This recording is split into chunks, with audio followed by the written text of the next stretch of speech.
Mr. Speaker, the Honourable Prime Minister, the Honourable Leader of the Opposition, Madam Senate President, the Honourable Members of the House of Parliament, people of Australia, I want to begin by appreciating, firstly, and acknowledging the Ngunnawal people, the traditional custodian of the land in which we gather here today. Yesterday, I was given an extraordinary honor and privilege to witness the welcome to country, and I want to appreciate the elders and people, past, today, and those who are emerging into the future. I bring to you warm greetings from my people of Papua New Guinea, to each and every one of you leaders in this house. But more importantly, please, as you visit your constituent, convey our best wishes, our regards, but more importantly, our thankfulness to the good people who have been so kind and wonderful to my people. Let me congratulate you, having reached your 236th national anniversary. Day in my calendar I celebrate with your mission staff in Port Moresby every time it comes around. And thank you for according me a special status as guest of Australia. Today, my delegation, including my wife, are absolutely honored that you have received us very well. Prime Minister, I want to appreciate your suggestion and the fruition of that invitation. Thank you very much, and Mr. Speaker, again, thank you for graciously allowing me into your house. As I begin my speech, let me start with a reflection. A leader from the highlands of Papua New Guinea, where I come from, once visited Canberra and Australia in the 1950s. His name is Kondom Agwendo. He made a speech in his own mother tongue because he knew no English. And it drew some laughter from the crowd. And he made a statement that is quite sentimental and historic. He said, "Today I come to you and speak to you in my language and you laugh at me. One day my son will come to you and speak in your language, and you will certainly listen." Today, as I stand before you in your wonderful house, this prophecy is being fulfilled.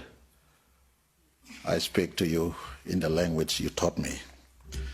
I hear every word that Prime Minister Albanese, the opposition leader, and I hear every word that Australia has been speaking and uttering to us since 1901, when you became your own sovereignty and your adoption of us into your family in 1906. As the prophecy of the father of my nation, one of the fathers of my nation, come to pass today, I come to you as their son, son of Papua New Guinea. I don't come to you as James Marape. And I speak as the chief servant of the people of the most diverse nation on the face of planet Earth.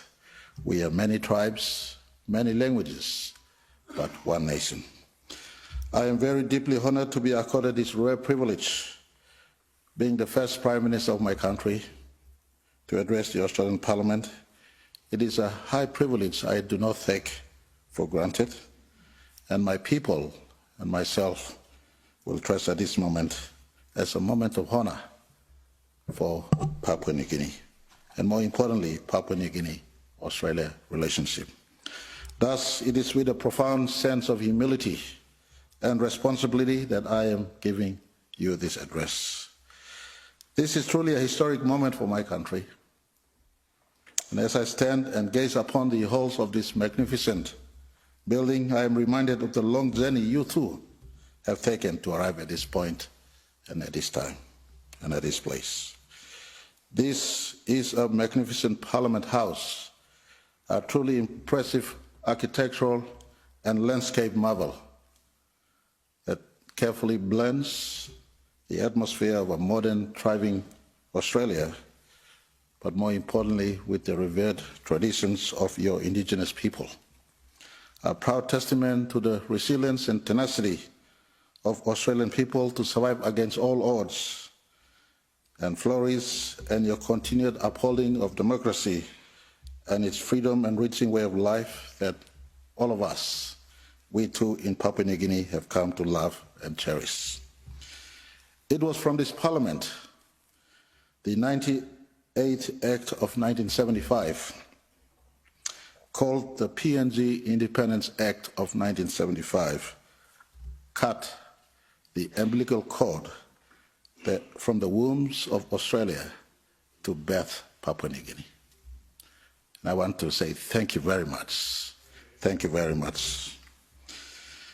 It was from this parliament that many decisions were made that have helped and shaped what Papua New Guinea was before 1975 and what Papua New Guinea is after 1975. This is why Papua New Guinea has a very special and very unique relationship with Australia. We are the only country Australia has bettered. Many young Papua New Guineans and perhaps Australians do not realize the depth of our shared history. Let me remind them. Barely out of colonization yourself, when 6 colonies merged into a federation that became an independent nation from Great Britain in 1901, Australia officially took over Papua New Guinea as its own colony in 1906 until you granted us independence in 1975. Through those years, our two people passed through the World War I periods, the great pandemic of the late 1900s, I think 1918 it was, or 1919.